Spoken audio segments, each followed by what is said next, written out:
Sıra roj baş şevanno hevit kimun başın çen nûçe hene dixwazim jara pêşkêş bikim ji rojhata navîn bi taybetî encama civîna KNKê jî heye gelekî balkêş e eger destûra we hebe ez hema dest pê bikim pêşî em biçin Akrê li wê derê du dron hatine xistin dronê kîjan welatî ne Îranê ne dewleta Tirkiye ne li nahiyeya Bicilê ya navçeya Akrê ya Duhokê du dron hatin xistin Revebirê nahiyê ragihand ku dron ji aliyê balafirên şer ve hatine têkbirin tu zirarê wan çê nebûne heta niha saet derdora pêncê sibê bû li gundê Guzar Ziravokê yê nahiyeya Bicilê du dron hatine xistin şeniyê herêmê dibêjin dema dron ketin wan dengê balafirê şer li esman bihîstine her wiha wan kêliye ketina perçeyên dronê jî qeyd kirine.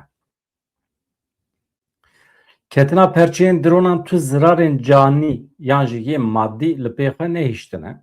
Ev dron yê Îranê ne yê dewleta Tirkiye ne hê jî em nizanin. Me hûn zanin fikrê min nîyê me kevir keve em dibêjin dewleta Tirkiye ji ber ku divê dunyayê da ji bilî dewleta Tirkiye tu dewletekî wisa bawekî ciddî bixwaze zirar bide Kurdan tune ye.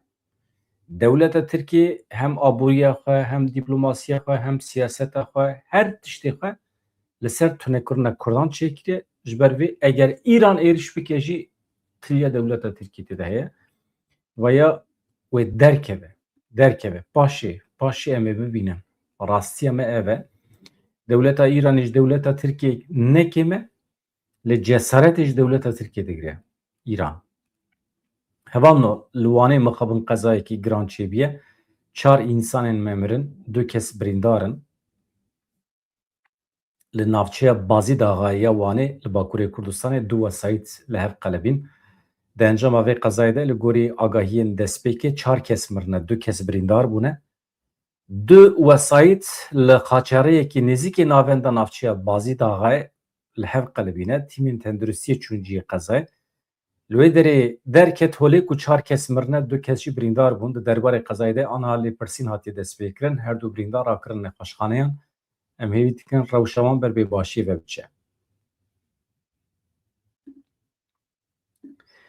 Li Rojavayê Kurdistanê hinek liv û tevgerên siyasî ê eskerî hene armanc ew e însanên me çawa ku vegeriyan Afrînê wisa vegerin serê kaniyê jî ji bo vê hin xebat hene malbatên çeteyan yên li serê kaniyê jî bikaribin vegerin qismekî ji wan malê wan li Reqayê ne çima naçin wê derê Waliya Hesekê Nûreddîn Ehmed fermandarê hêzên ewlehiya hundirên ê parêziya Hesekê Merwan Elî cîgirî wî Mahmûd Xelîl bi mijara vegera koçberan çûn serdana Reqayê.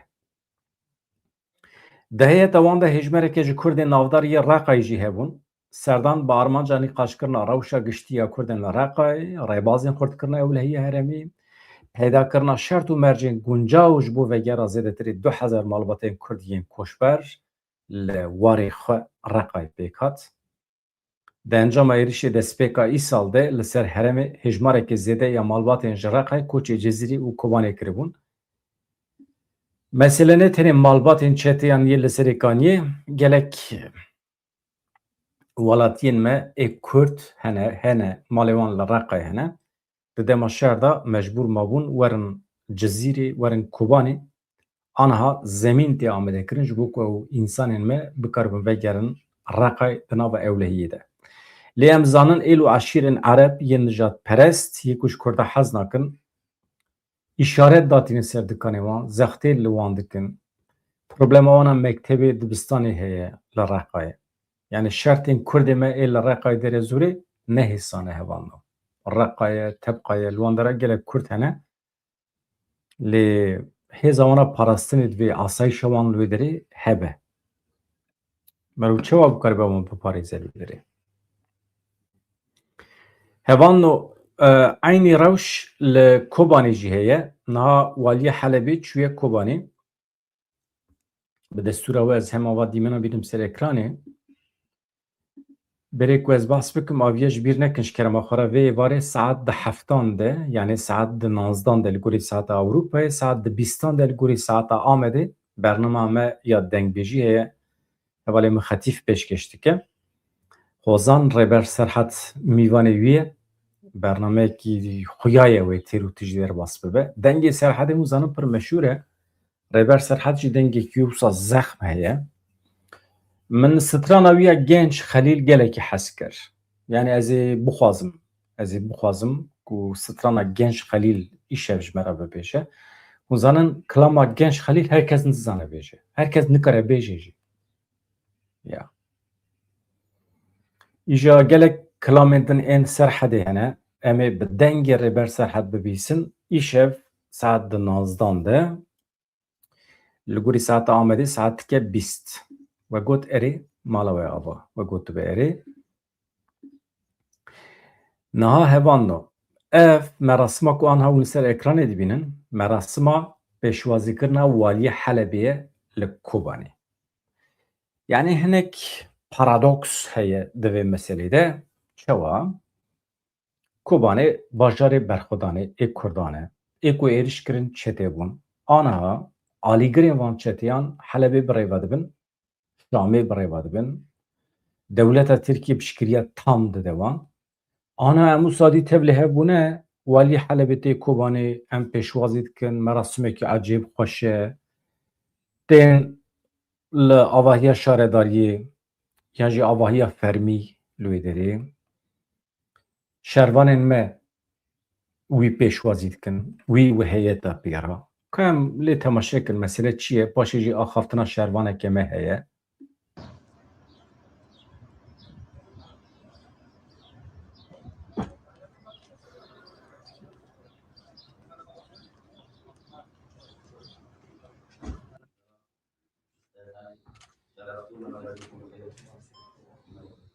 مرحبا بكم كوباني المدينة التاريخ أو أرثها ثقيل شوي. الله يعيننا وإياكم إن شاء الله نكون عن حسن الظن من الناس والموجودين إن شاء الله.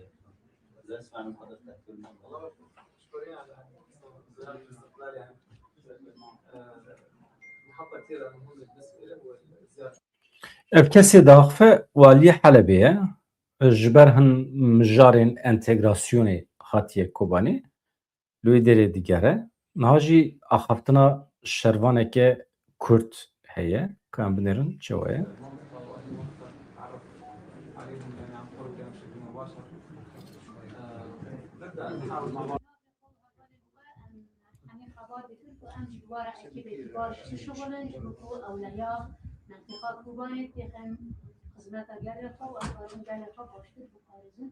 وبناوی هوای خوا و بناوی شروان خوا که انکاربن بایقی باجار برخوادان ای که بناو گل جهان دهاتی ناصرن بناوی کوبانه ام بختوارن که اما هیرو لکوبانه ببینن. باسمي ايضا وباسم كل زملائي. Eyvallah nizanim. Yani hakikaten ji dil dibêje yani pir bextewar e Waliyê Helebê li Kobanê dibîne. Zimanê dîplomasiyê ye ne mesele. Xwedê jî razî be. Her bijî hevala me. Ya wisa ye rewş wisa ye valla. Waliyê Helebê şandeyekî pêr e di çarçoveya serdanekê fermî de gihîş bajarê Kobanê. Walî wê bi berpirsên xwecihî, rûspî, şeniyên herêmê re hevdîtinan pêk bîne. Waliyê Helebê tevî şandeyekî pêr e di çarçoveya serdanekê fermî de gihîş bajarê Kobanê armanc ji serdana şopandina rewşa herêmî xebata saziyên di çarçoveya entegrasyonê de ye. Şande ji aliyê rêveberên Kobanê ve hate pêşwazî kirin. Wê serdana avahiya hêzên ewlehiyê hundirîn bike, serdana avahiya rêveberê herêma Kobanê bike, hevdîtin wê bênekirin bi rêveberan re. Di hevdîtinan de wê rewşa herêmê astengî werin şopandin, piştre jî wê serdana navenda çand û hunerê ya baqî xido were kirin. Şande her wiha wê bi mijara nîqaşkirina rewşa giştî ya herêmê, rêveçûna xebatên saziyan, pêdiviyên qonaxa entegrasyonê, bi şenî, bi rûspiyan, bi rêveberan re hevdîtinan pêk bîne. Mesele ev e. Tamam, di çarçoveya nezaketê de hatiye pêşwazîkirin. Em hêvî dikin ku vana sextekarî nekin, xiyanetê nekin li Kurda. Ku ev peymana ku hatiye îmzê kirin Mesele ne peymane ya? Peymana ku hatiye imzekirın bawariyam peymane tune ejber ku ew peymana agirbestiye. Mesele agirbest çirbe di navbera her du aliyan de. Yani hükümeta Demkiya Şamê û Qesedê de. Esas ya giring ji vir û pêve ye. Ji vir û pêve em çawa bikaribin destkeftî xwe biparêzin, asayişa xwe biparêzin. Dibistan mektebê xwe biparêzin li Rojavayê Kurdistanê. A mühim ew e destkeftên 14 salan muhaqqaq dibe werin parastin. A mühim ew e. Hevanno devleta İranê terorîzma xwe didomîne. Na krîzeke nû heye di navbera Amerîka İranê de ez ê paşê vegerim serê aniha meseleyên di nava İranê de. Mesela devleta İranê jinekê Kurd û birayê wê revandin. Yani ez nikarim fotoğraf jî nîşanê ve bidim. Acayip insanên bedevin. Hûn fotoğrafê wan bibînin? Hevanno. Binerin. Ez fotoğraf bînim ser ekranê. İnsanên ya Kurd çiqas insanê bedevin ya. Ya li vî xortê binerin. Devleta İranê avêtiye ser malê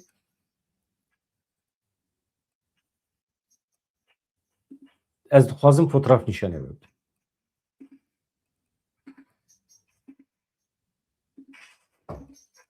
Binêrin. Aniha ev xuşk û bira ji aliyê rejîma İranê ve hatin binçav kirin. Tibtê serê wan em nizanin. Yani li vê bedewî binêrin. Heqetin ya. İnsanê me hêjan e ya. Devleta İranê li dijî Kurdan lez daye girtin û revandinê. Devleta İranê jinekê Kurd bi tevê birayê wê revandin. Li Rojhilatê Kurdistanê jinekê Kurd bi tevê birayê wê bi navê Kajal Rehmanî û Daniel Rehmanî yên ji bajarê Kamyaranê hatin girtin. Hêzên Devleta İranê deriyên xaniya wan şikandin. Bê nîşandana tu biryarekî kaxezekî dadgehê xuşk û bira bi hev re birin. Heta niha qedera wan nayê çarenûsa wan nayê zanîn. Kajal Rehmanî çalakvaneke sivîl e li nav xweşxaneya Sinê ya Kamyaranê weke hemşîret xebitî beriya ku were girtin. Yani ji beriya ku dest bi çalakiyan bike. Lê di payîza sala 2019 de ji ber zextên Wezareta İstixbaratê ji karê xwe hatibû dûrxistin. Dîsa li İranê xortekî xelkê ciwanro ê bi navê Atîla Ebdî jî hat binçavkirin. Hêzên ewlehiyê di dema binçavkirina Atîla Ebdî de çek jî bikaranîne, işkence lêkirine, sedema binçavkirina Ebdî û sûçên li hember wî jî heta niha jê re nehatine gotin û nayê zanîn jî. Rêxistina mafê mirovan ya hîwa bi daxuyaniyekê eşkere kir ku di çend hefteyên derbasbûyî de dadgehên İranê cezayê darvekirinê tam li 17 kesan biriye. Ev 17 kes jî bi temamî xwepêşanderin. Kesên muxalîfin, kesên ku rejîmê qebûl nakin, yan jî ji ber hin daxwazê xwe rabûne tevlî çalakiyan bûne. Ya bifikirin li İranê hûn tevlî çalakiyan dibin, mesele ne tenê hilweşandina rejîmê ye. Daxwazên we yê siyasî hene. Hûn tevlî van çalakiyan dibin. Ev mafê we yê destûrî ye. Devleta İranê we dixe bin çavan sûçekî li we bar dike, sîxuriya Amerîkayê, sîxuriya İsraîlê, mîna ku divê pêvajoya teknolojiyê de di serdema pêşketinên teknolojîk de pêdiviya İsraîlê mîna ku bi şexsan hebe. Derew, vir, tiştekî wisa tune ye. Tamamen insanan ji bo sûcdar bike, ew kirasekê li wan dikin. Devleta İranê mehkûmê hilweşînê ye hevanno. Devlet jî, rejîm jî, hikûmet jî dibe ser û bin bibe ji nû ve ava bibe. Ji nû ve ava dibe nabe jî ne problema me ye. Yani em milletê Kurd jî em jî pir ecêbin ya. Em hewl didin dewletan hilweşînin pêşî, paşê jî ji bo avakirina wan, ji bo demokratîkirina wan em dixebitin. Dewleta Tirkî jî wisa ye. Ya ji me re çi ye? Dewleta Tirkî hildiweşe, demokratîk dibe, nabe. Bila tune bin, bila ser û bin bin. Di vê naberê de li hember Rahmî Koç reaksiyonên mezin çêbûne. Yani nizanim xwe pir zêde tamam min nûçe çêkiriye lê ciyê ku dewleta Tirk lê binêrin. Ciyê dewleta Tirk lê, ciyê Tayyip Erdogan dewlet Bahçelî lê, Cî eskerên dewleta Tirkiye lê baweyekî fîzîkî destirêjî jinê Kurd dikin. Merû rabe tenê yekî bike hedef pir ne mantıqî ye. Yani ez fehm dikim yani di ser Rahmî Koç ra însanên me kîn û nefreta xwe ya li hember dewleta Tirkiye ya rastî tînin ziman. Tamam? Lê vaya hinekî ez dibêjim newêrekî ye. Ya mühim merû li hember dewleta Tirkiye vê reaksiyonê nîşan bide. Em pir baş dizanin ku Tayyip Erdogan ne tenê namûs ne tenê hesiyeta Kurdan bi bangê xwe jin be jî zar û bejî divê ev nekin bikujin. Cî bangek wisa lê merû tenê karsaz Rahmî Koç xwe re nake hedef. Tamam bikin hedef. Reaksiyon nîşan bidin. Bila sibê dûspê kes wisa zû bi zû cesaret neke êrişê Kurdan bike. Êrişê jina Kurd bike. Tamam rast e. Lê hedefa xwe ji bîr nekin. Hedef dewleta Tirkiye ye. Lêborîna wî jî hinekî hat nîqaşkirin ji ber ku di heneka xwe de bahsa jina Kurd dike, işte qaşo jinekî Kurd çûye doktor, doktor jê re gotiye ka xanimê here piş perdeyê xwe tazîke, jinkê jî jê re gotiye pêşî tu xwe tazîke. Mesele ev e. Wextê ku pir reaksiyon çêbû, millet li dij derket, Rahmî Koç li ser hesabê xwe got ez kesî ku min ew ê şandine ji wan lêborîn dixwazim. Ne got ez ji milletê Kurd lêborî dixwazim. Navê Kurd nexistiye nameya xwe ya lêborînê, ew jî dîsa bû sebebê reaksiyona. Yani dibêje lêborîna wî ji qebhetî wî mezintir e. Yani ez dibêjim bes e ya. Wana dixwazin mijarê biguherîne. Yani AKP, MHP, hikûmeta Tirkiye dixwazin mijarê hinekî biguherîne.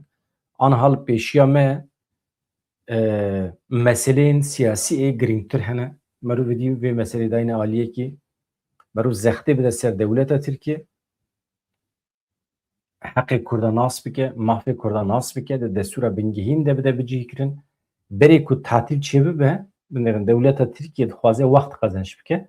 Berê tatîla meclîsê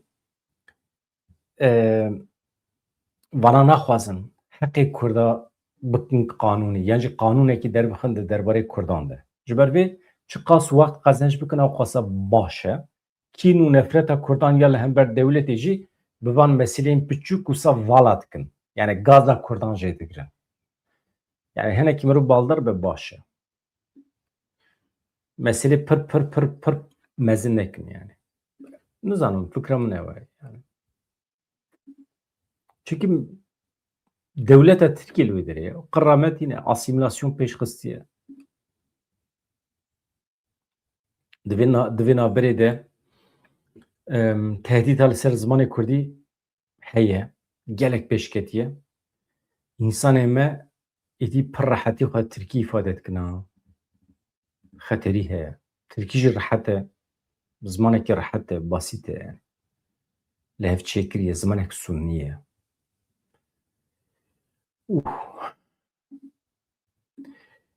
We goterê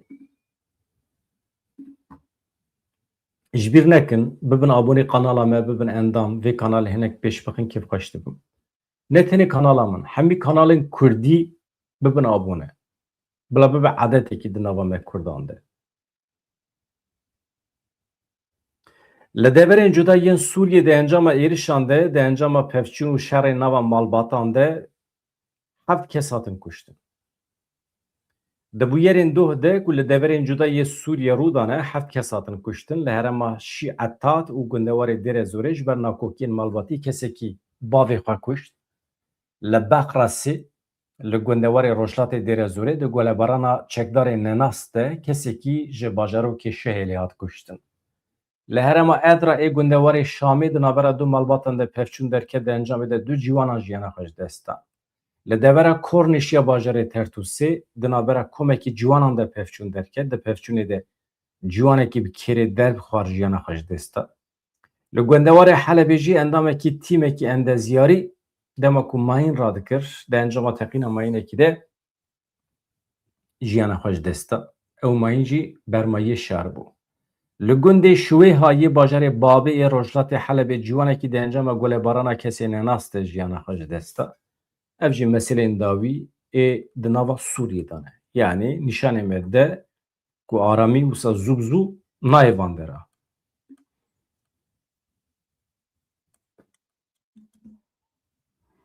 Mesela KNKê rapora KNKê heye ez hema dixwazim ji wara bi çend gotina pêşkêş bikim.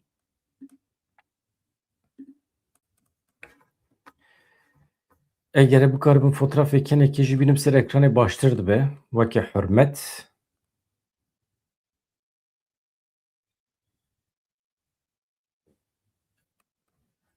Baş e. Yani encamên baş in ji civîna KNKê derketiye. Pêşniyaz hene.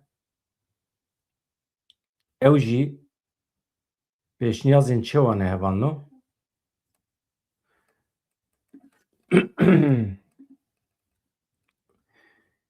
Fotoğrafê Sakîne Cansız dabûn pişxwe. Wisa daxuyanî dabûn. Ya saziya bi tenê an netewiyê KNKê ji bo wî giring e. Yani salê carê civîn çê dikin. Ez bi xwe qîmetê didimê. Pir mücadele dike, pir ket dide. Yani hema hemî sazî û dezgehên Kurdan di nav da cih digirin. Lê rêw û rêbaza xebata wan hinek lawaz e. Pir wisa zû bi zû pêş nakevin. Sebebê wî ew e yani.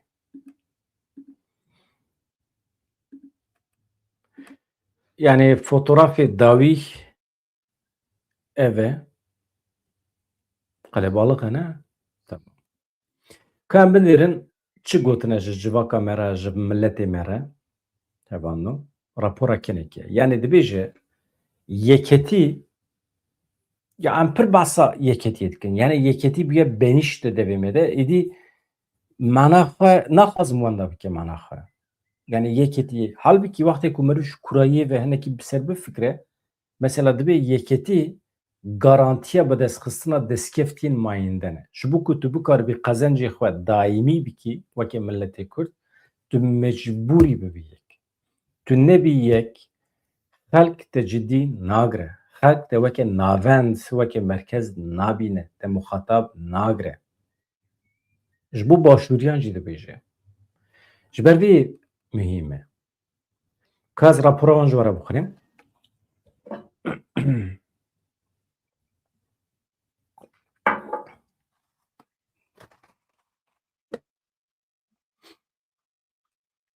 Di raporê de ku di desteya giştî ya KNKê de hate qebûlkirin tê de tê digotin ji bo berhevkirina dîrokî veguhere destkeftiyên mayîn de ev yek bêyeketiya neteweyî bi dîplomasiyekî profesyonel sazûmankirin bi aqlê stratejîk yê hevpar ancak mümkün e. Civîna desteya giştî ya serdema 2025-2026 ya Kongreya Netewî ya Kurdistanê KNKê ku li bajarê Venlo Hollanda hate lidarxistin berrûniştina duyemîn berdewam kir. Di civînê de mijarên wekî pêşketinên jeopolîtîk yên li rojhilata navîn çarenûsa siyaseta Kurd hate nîqaşkirin. Rapora xebat û encamên saziyê pêşkêşî delegiyan hate kirin. Rapora ku di desteya giştî de hate xwendin nirxandinên berfireh ên destkeftiyên hêyî yên siyaseta Kurd, pêngavên dorpêşkirinê yên eskerî, aborî yên dewletên herêmî, lawaziya sazûmanî, giringiya yeketiya netewî hatin kirin. Di raporê de rîsk xeteriyên ku Kurd di asta herêmî û navnetewî de pê re rûbirûne, stratejiyên hevpar yên ku li dijî vê bêne pêşxistin hatin rêzkirin. Waliyê Silêmaniya Axifî hevalê Bûbekir, nûnerê Goran Meran Saleh Axifî, nûnerê tevgera zehmetkêşan nûnerê Pejakê li ser navê jinên Kurd ên Ewropayê Sultan Ömer Axifî. Axaftinên wan jî balkêş bûn, bi giranî behsa giringiya yeketiya netewî dikirin. Piştre rapora xebatên KNKê hate xwendin. Di raporê de xalên sereke hene, pêşniyazên ji bo çareseriyê hene. Qismek ji raporê min ji bo we berhevkiriye hevan ez dixwazim ji were bixwînim, kerem bikin. Di pergala navnetewî de tu kes bi aktorên perçebûyî lawaz re hevpeymaniyên mayîn de stratejîk çê nake. her hêz dixwaze aktörên bi hêz yekgirtî dizanin çi dixwazin bibînin. Yani hêzên cîhanê dixwazin bi wan kesan re hevdîtin çê bikin yan jî bibin şerîk yine ev kesên ku dixwazin çi bikin di pêşa rojê ve. Yani armanca wan zelal be. Ji bo Kurd wekî aktörê jeostratejîk û jeopolîtîk li ser masê Rûnê ev yek tenê bi yekîtiya netewî ya demokratîk ancak mümkün e. Divê tevgerên Kurd rebaz û amûrên xwe yên têkoşînê li gorî şert û mercên serdeman nû ji nû ve ava bikin. Projeya rêya pêşketinê ya ku di navbera Tirkiye û Iraqê de hatiye pêşxistin, gefên stratejîk in li ser destkeftiyên Kurdan. Tirkiye bi hikûmeta Sûriyê re koordînasyon ava kiriye, ji ser ova kuyê re bi xeta Rabia Tel Afrê heta Bexdayê dirêj dibe dest bi xebata korîdora bazirganiya alternatîv kiriye. Ev pêşketin du rîskên giring di nava xwe de dihewîne. Rîska eskerî. Bi hinceta ewlehiya rê, heremên Xanesor, Şengalê ve guherandina qadên operasyona eskerî ya Domdar. Rîska aborî çi ye? Eger korîdor bi kapasiteya tam bixebite, deriyê sînorî Xaborî ku yek ji noxteyên giring ê derbasbûna aboriya Başûrê Kurdistanê ye, wê xebitîna wê lawaz bibe, qels bibe, ev ê jî li ser aboriya herêmê encamên neyînî çê bike. Ew xeta ku behs dike KNKê di nava Rojavayê Kurdistanê re derbas dibe, ez wisa fehm dikim. Bu rojê jî me nûçiya wî çêkiribû. Yani tê di wê derê re derbas dibe xeta Rabia derbasê Tel Afrê dibe, Şengalê re derbasî Bexdayê dibe. Yani beriya niha dewleta Tirkiye mecbûrî sînorê İbrahim Xelîl bû ku ew jî Xabûr e, derbasê ji Silopiyê tê derbasî Duhokê dibe. Ew derî aniha êdî bêkêr dîmîne. Ticaret di wê derê de nayê kirin. Çûyîn hatin di wê derê de çê nabe. Kamyon, tir, vergiya deriyê sînor hemî dikeve. Wê demê çi dibe di Rojava re derbas dibe. Rojava jî dibin kontrola Şamê de ye. Yani em ji du aliya ve zerarê dikin. Dewleta Tirkiye ji ber vê yekî ew xwesa xwest ku ew qismê ku ew rêya we em behs dikin korîdor bikeve destê Şamê pir cehd kir û bi sev jî ket aniha tu tiştekî nakeve destê me. Yani em jê fayde nabînin. Mijarek mühim e.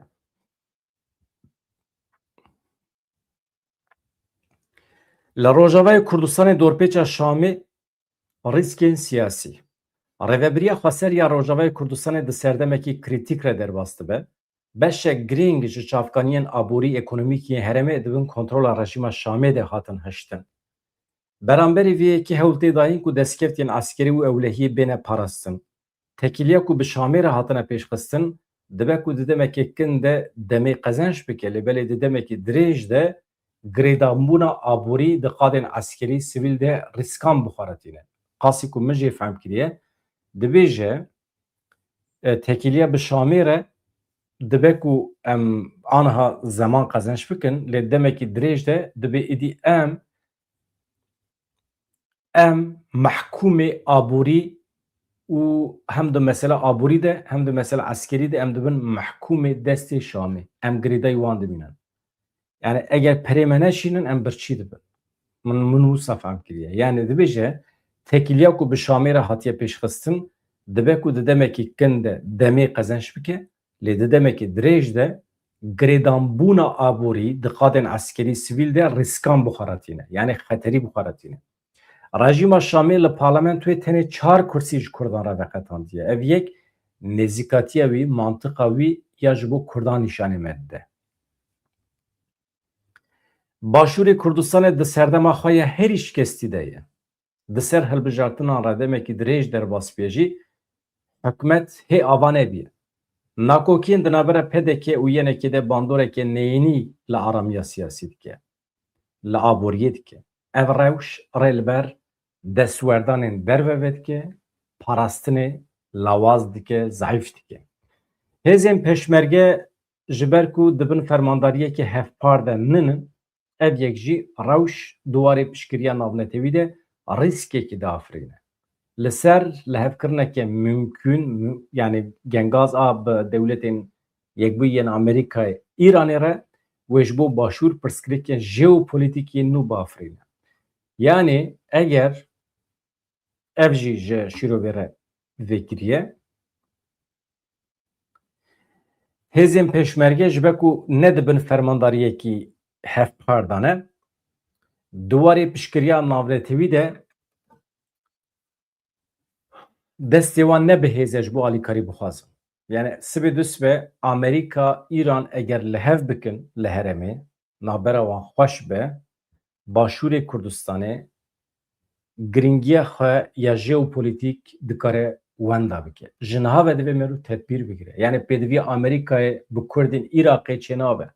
Ez wextê dibêjim Kurdê Iraqê ez bahsa Kurdên Başûrê Kurdistanê tenê nakim.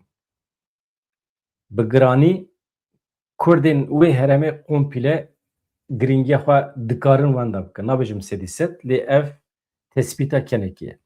İranê di van demên dawiyê de di aliyê eskerî aborî de wendahiyekê ciddî jiyane rejîm wekî berê nebihêze. Civak dibin zextekî mezin ya aborî civakî psikolojîk de ye bi taybetî daxwaza guherînê ya nifşê ciwan her ku diçe mezin dibe. Piştî agirbesta herêmî ya gengaz wê tevgera civakî bêtir xuya bibe. Di desteya giştî ya xebatên sazûmanî yên KNKê de hatin nirxandin hevanno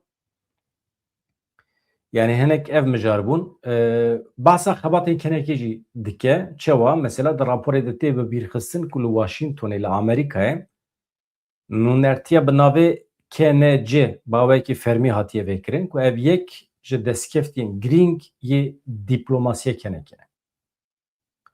Wekî din Komîsyona Ziman, Komîsyona Çand û Perwerdeya KNKê heye. Di aliyê parastina zimanê Kurdî, pêşxistina polîtikayên perwerdeyî, xurtkirina xebatên çandî de mixabin dibêje KNKê di van mijaran de negihîşt armanca ku dabû pêşiya xwe. Pêvajiyên diyalogê yên gengaz ku li Tirkiye werin meşandin divê li ser bingeha misogeriya destûrî û hiqûqî bin. Her diyaloga ku bi Tirkiye re tê meşandin divê muheqeq encama wî qanûnî be, destûra bingehîn de were nivîsandin. Eger nekeve bin garantiya qanûnî û destûrî mana wî tune çünkü sibê ji bîr dikin. Tespîtên rastin divê tevgera siyasiya Kurd koordinasyona stratejîk ya hevpar bi pêş bixe. Ev jî doh pir berfirehî em li ser sekînê hemî sazî partiyên Kurdistanî werin cem hebûdû koordinasyona stratejîk ya hevpar yani hemî qirar biryarên di derbarê siberoja Kurdan de ji wê koordinasyonê derbikevin. Yani êdî navê wê saziyê çi dibe bila bibe dibe mesela bila navê bibe tevgera koordinasyona stratejîk ya Kurd. Ji wê derê wextê ku biryar derket herkes mecbûr e wê pêk bîne. Yani tevgera siyasiya Kurd koordinasyona stratejîk ya hevpar bi pêş bixe. Li Başûrê Kurdistanê sazûmankirina hikûmetê divê were temamkirin. Hêzên peşmerge dibin avahiyekê netewî de werin yekkirin. Divê tekiliyên siyasî aborî civakî yên di navbera Rojavayê Kurdistanê û Başûrê Kurdistanê de werin xurtkirin. Divê xebatên ziman, çand û hunerê werin berfirehkirin. Li dijî polîtikayên asîmilasyonê berxwedana civakî were mezin kirin. Daxwazên KNKê ne. Yani rapora ku di encama civîna KNKê de derketiye ev hem xwe rexne dike hem hin xebatên dîplomatîk hene bes nêwan dide û pêşniyazê xwe pêşkeş dike.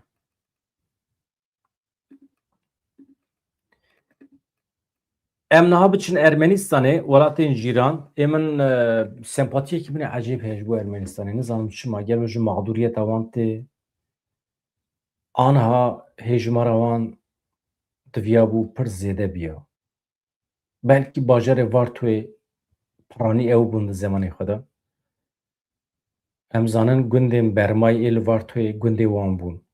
Aniha însanên me hêjî li defîneyan digerin, li zêran digerin. Ermenî, milletê Ermenî mal û milkê xwe, dewlemendiyê xwe di zinara da, di binê erdê da, di koka daran da veşartine û reviyan e. Ji ev însanê me aniha wextê ku digerin li defîneyan ez ecayîb diêşim. Ew malê wan in, ew xezîne wan in, ew xewnê wan bûn. 1915 projeyekî dewleta Tirkiye bû. Dewleta Tirkiye a îro tunê bû, di dema Osmaniyan de bû. Talat Paşa bû. Talat Paşa birêve bir. Hat kuştin paşê. Ermeniyekî lê xist kuştin li Berlînê.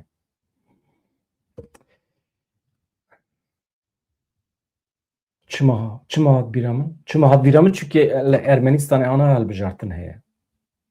Yani ji bîr nekin. We Ermeniyekî dît jî hez kin. Vana însanên biêşin. Ji we nefret bikin jî heq bidinê. Çünkü di êrişa li ser Ermeniyan de muhaqqaq cîranekî we, bavekî we, kalekî we, xizmekî we cih girtiye. Yani ez kîn û nefreta Ermeniyan ya li hember milletên Mezopotamya Anadolî fehm dikim. Dibin navê İslamê de me êrişî wan kirin. Em pir hov bûn. Heti qasê ku me bîhîstiye ez dibêjim. Canan di şerên komî de merov rehme xwe wenda dike. Merov wîjdana xwe carna wenda dike. Merov wextê tek be, merov yek bi yek be, merov canan di stûş de merov tenê be, merov dibe xwedî wîjdan. Wextê ku ê yên êrişkar zêde bin, stûçekî komî bi hev re were kirin, merov wîjdana xwe dikare wenda bike. Be psikolojîk e. Ji bo dibêjin hücum, wextê hücum, herkes hücum dike. Herkes bi hev re hücum dike. Milletê me Ermenî jî, milletê me Êzidî jî, milletê me Asûrî Sûriyan jî mağdûr ji wan hez bikin. Wel ku derê dît hez bikin, goh nedin êva wan. Dibe ku awrê wanê kîndar fehm bikin. Xwe bixin şûna wan ya, empatî bikin. Hevan no. Em çi Ermenistanê nizanim me sempatiya me heye. Ya zimanê wan çi qas xweş e, çi qas xweş e. Eyn wekî Kurdî. Şîrîn e, xweş diherike wekî müzik tê goh. Ka bikevin YouTube'ê li stranên Ermenîce godar bikin. Ermenkî. Hûnê hez bikin, hûnê çi qas xweş e. Kêfa we jê re were. Mesela li evê godar kin. Bîngollî. Binivîsîne Bîngollî Ermenîkî. Ecayîb stranekî xweş e. Mesela telîfê nebiyan ham nîşanê we dida. Hevan no em çi Ermenistanê ana? Baş e. Îro li Ermenistanê hilbijartinên parlamentoyê dest pê kirin. Ez vê derê propagandaya dewleta Ermenistanê nakim. Milletê Ermenî dibêjim. Ama aniha heqê milletê Ermenî li diasporayê heye vegerin Anadolî destayînin ser erdê xwe li hember dewleta Tirkiye dew ve bikin bibêjin vaya erdê mal û erdê bav û kalê me ye. Herema Serhedê, qismekî Dêrsimê, Sîwas, Meletî navenda wan bû, Meletî.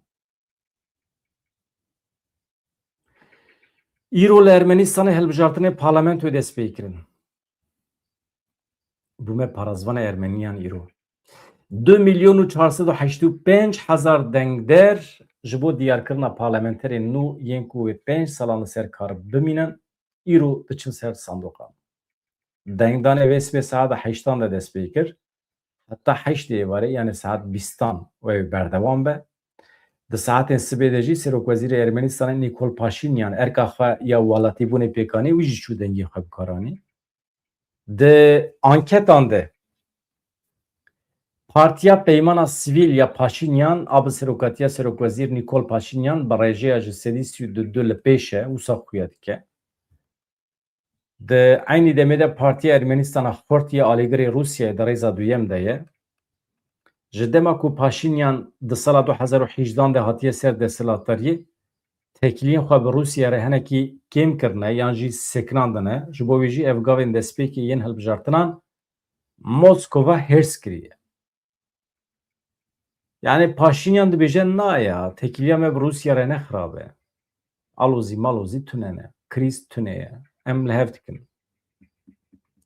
Ew mesela Qerebaxa Çiyayî de Rusyayê piştgirî neda Ermenistanê, çû cem Azerbaycanê cêgirt. Paşê jî Paşinyan bi xwe jî gotiya, got ew Qerebaxa Çiyayî erdê Azerbaycanê ye. Qebûl kiriye. Halbuki di rastiyê de ew Kurdistana Sûr e ha. Ne yê Azerbaycanê ye, ne yê Ermenistanê ye.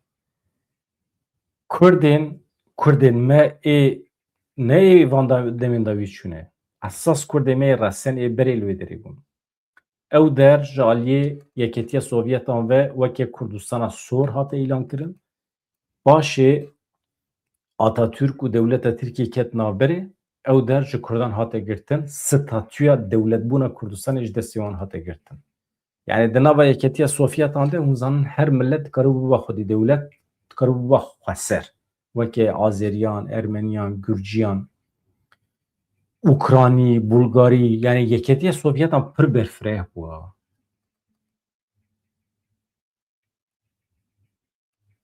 Nebêjim Bulgarî de. Yani Yeketiya Sovyetan tê bîra we. Yani gelek dewlet di nav de bûn, paşê hilweşiye bi ser neketin. Mesela di komünîzmê de Çîn bi ser ket. Çîn deriyê xwe vekir ji kapîtalîzmê re, yani entegrasyona bi kapîtalîzmê re pêkanî Çîn, anha bû yek ji welatên herî dewlemendê cihanê. Lê Yeketiya Sovyetan hilweşiya, tane Rusya ma her dewlet bûn ser bi xwe ji Rusyayê qetiyan. Tabî bi rıza Rusyayê. We goterê îja Paşinyan dibêje tekiliya me nexirabe, dibêje ez di tekiliyên Ermenistan Rusyayê de tu aloziya nabînim. Ez wê aloziyê çêkirî dibînim. Tekiliyên me bi Rusya re li ser bingeha rêzgirtina dualî ne. Hin hêzên siyasî yên li Ermenistanê hewl didin di tekiliyên Ermenistan û Rusyayê de aloziyan biafirînin, lê ev hewldan bi ser nakevin. Nîkol Paşinyan dike armanca ji xwe re bi rêya guherîna destûrî pêvajoya aştiya mayînde ya bi Azerbaycanê re birêve bibe. Paşinyan pir dixwaze bi Azerbaycanê re li hev bike.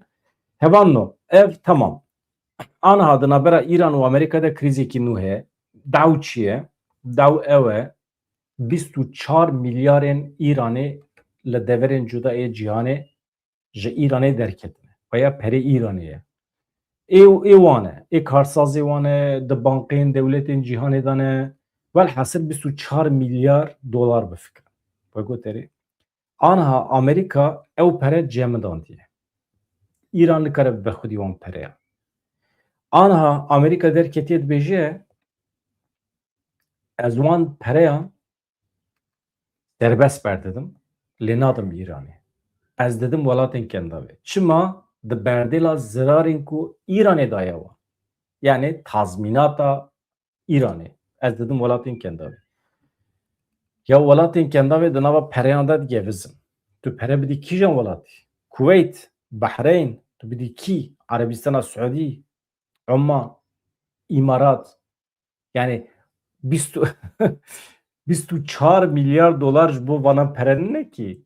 Vana rojane û pereye xerç dikin. Ya milletê İranê pir perîşan biye ya. Wan pereyan bidin milletê İranê bila ji xwe re bixwin. Yani hakikaten Amerika gerî zekalî ye. Hakikaten ha. Amerika hindik zeka Amerikayê hep ya. Yani aklê Amerikayê. Hûn ê bêjin ya Amerika dünyayê birêve dibe çawa henekê xwe bi aklê Amerikayê dikî. Yani wê demê temam. Em bi aklê Amerika henekê xwe nekin. Em bibêjin aklê Amerikayê hindik exlaqî biya. Hah, tamam. Rast e aklê Amerikayê heye. Lê tê de exlaq kêm e. Tamam. aklı be ahlak ya Amerika'ya eğer hendik ahlaki biya tamam. Bilirim ve behevra tespit kir yani. 24 milyar pere dani dixir hizmeta milleti İran'ı. Sazî dezgehan peyda bikira yan ji wekî alîkariya mirovî bişanda İranê bigota ez perê te li milletê te belav dikim. Bawer bikin milletê İranê wê ji Amerîkayê hez bikira. Ya em jî dikarin wisa bikin. Em Kurd jî dikarin wisa bikin. Em perê Tirkiye bigirin li millet belav bikin.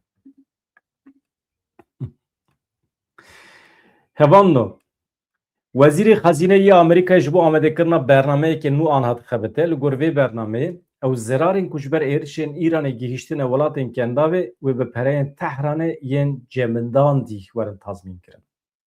Armanc ew e perê Îranê ên ku hatine cemidandin aniha ji bo avedanî ji bo tazmînkirina wan zeraran werin bikaranîn ku Tehranê çêkirine yan jî wê di pêşerojê de çê bike.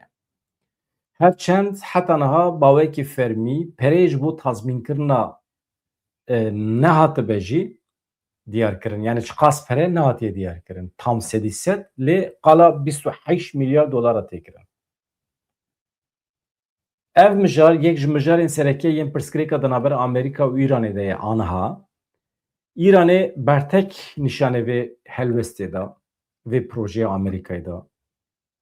Dibêje ji bo berdewamiya diyaloga di navbera İran û Amerîkayê de serbestiya van pereyan şert e. Eger Amerîka van pereyan serbest bernede em wekê İran diyaloga xwe didin birîn. Şêwirmendê eskerî yê Müşteba Xameneyî heye Muhsin Razayî beyan kir dibê aniha diyaloga me gihîştine xitimandinê. Em nikarin bidin bistînin bi Amerîkayê re. Pêşketinekî di danûstandinan de ancak bi şertê dayîna 24 milyar pere mümkün e. Şerê İran û Amerîka 28 Sibata 2026 dest pê kiribû. Girtina tengava Hormuzê êrişên berdewam yên li binêsaziyên sivîl, zextekê aborî ewlehiyê ya mezin xisiye ser herêmê û her wiha cîhanê jî welatên kendavê jî gelek kesan zirar dît ji ber vî şerê.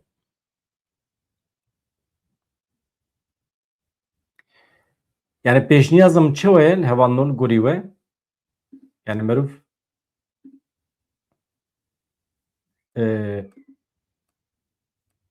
pere 24 milyar pereyên Amerîkayê, perê İranê mirov bixe xizmeta millet. Ya rahmî koç heqetên kirine hedef ya meclîsa îştar û li her derê zora her kesî jî rahmî koç dibe ya. Ya dewleta Tirkiye li wê derê ya. Heqetin.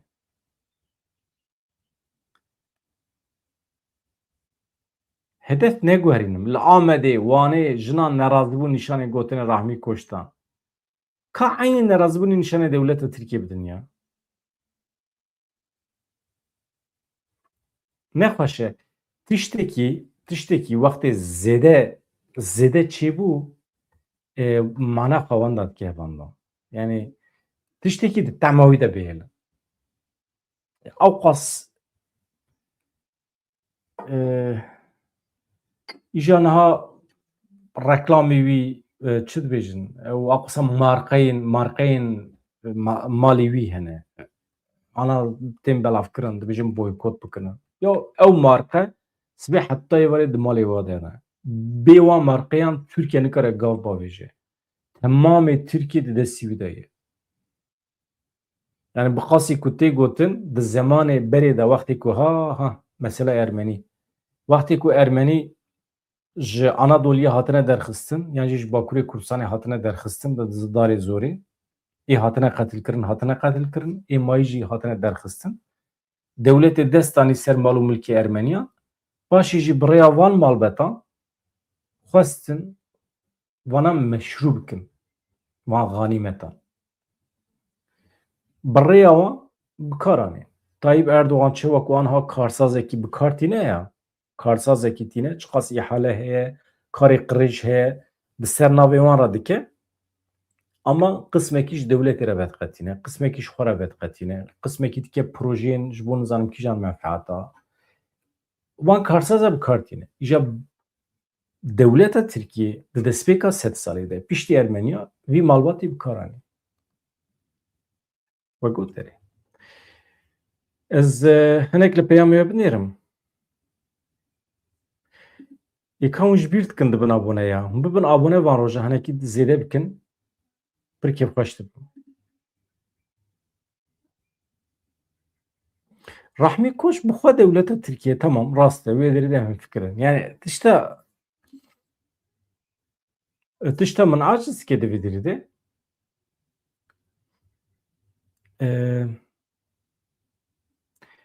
devleta Tirk li wê derê sibê heta êvarê tecavüzê jin û zarê me dike li Kurdistanê. Yani heta beriya salekî dikir. Aniha tecavüzê netewa me dike. Yani em wê tecavüza mezin a fîzîkî em nabînin. Em radibin henekekî Rahmi Koç dibînin. Tenê. Ew min aciz dike yani.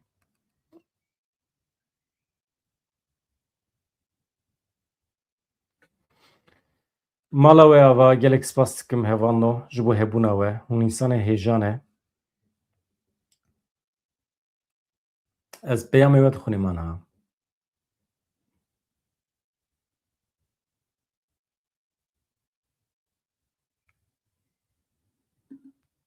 Em nabin tabii ki yani em zayıf bin em nabin xwediyên maf. Godiyên maf bi X de nivîsandin. Xwediyên maf mamoste. Xelk zimanê xwe hêsan dike ya. Ême di Kurdî de gerek em jî zimanê xwe hêsan bikin hevanda. Ji bo herkes fêr bibe. Ez alîgirim meriv hêsan bike. Selaheddin Demirtaş azad bibe, bila azad bibe. Herkes bila azad bibe. Tu insanekî Kurd hepsên Tirkiye heq nake. Tu insanekî. Parastina Kurd û Kurdistanê ji çarçoveya sûç were derxistin. Ez dixwazim vegerim Bakurê Kurdistanê. Ya ê min ji xwe ez dikarim. Ez dikarim vegerim Bakurê Kurdistanê. Ê min problema min tuneyekî bi dewleta Tirkiye re. Dewleta Tirkiye min tiştekî yani min baweyekî fîzîkî min sûç nekiriye. Ez tenê komkujiyên ku dewleta Tirkiye kirine, sûçên ku dewleta Tirkiye kirine ez wana ji xelkêra dibêjim. Yani vaya dikeve çarçoveya serbestiya xwe îfadekirine. Xwe îfade dikim. Ha dibe sûç nav ve sûç ez nûz nizanim li gorî Tirkiye. Ez bawer nakim eleqa pêvajoyê bi vê yekê hebe. Heftê heft pêvajo çêbibe jî xwe îfadekirin wê tim bibe sûç li Tirkiye. Ya. Jî ez tirsim ew ê Kurda bikarbînin. Ew ji Tirk û ji Kurda re bibêjin. Bêje binêre mirovê te xwe wisa îfade dike herin pêşî lê bigirin nehêlin bila li dijî dewleta me biaxife. Tirsa min ew e. Evîn tu li malê Kurdî daxivî yan bi Tirkî? Mamoste min di jiyana xwe de tu car bi Tirkî xîtabê zaroka nekiriye ne nava malê de ne li derveyê malê. Heta edî wisa bîye ez wisa fêr bûme li derva jî bi Kurdî xîtabê zarokan dikim. Heywanekî dibînim Kurdî xîtabê heywana dikim. Ême bi zaroka re ez tim Kurdî daxivim.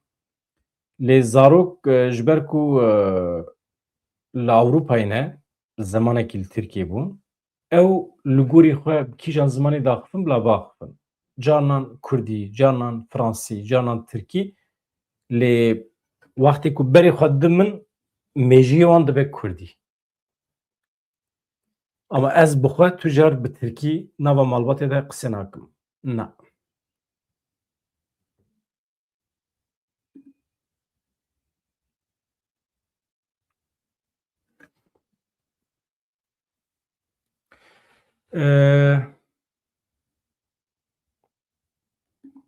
Ka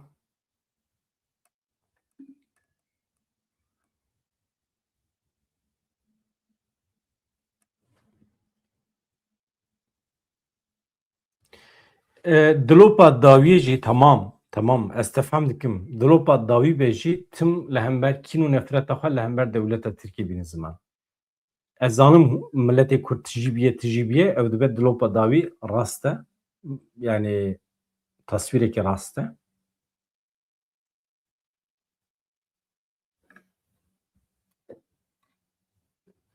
Ah. Ya nekevin nava van meseleye. Yani heval yani najina rahmi koş teraçı. Be hevali vira revaye. Yek jî jina wî nine. Binêrin. Niha em gerek nekevin nava wan xetayan. Mesela jinek heye bi navê Ayşe bi rahmi koşra zewciye ne? Kîfayî ji rahmi koşrana bi hesuretê bi hesura direve. Veya stûçê rahmi koş têtune kî. Ya ne aybekî. Çünkü ew jina ku tu pê re dizewcî ew jin sibê dikare bi yekê din re here. Veya eybaten ne? Kêfa îşte re hatiye, kêfa jinikê îşte re hatiye. 5 sala, 10 sala, 20 sala kêfa jinkê îşte re hatiye. Piştre kêfa jinkê îşte re nayê te berde çiyekê dire. Veya heqê jinikê ye. Ya divê mirov vîya wekê şerm nebîne. Ji ber vê yekê ew jin ne jina rahmî koçe ew hevalê ku jinik pê re reviye jî êdî ne hevalê wî ye. Yani vana normalin di heyetê de. Wek goterê. Nekevin nava van meseleyên ya. Meselê namûsê ne. Hevan do xatirê we silav rêz dem baş.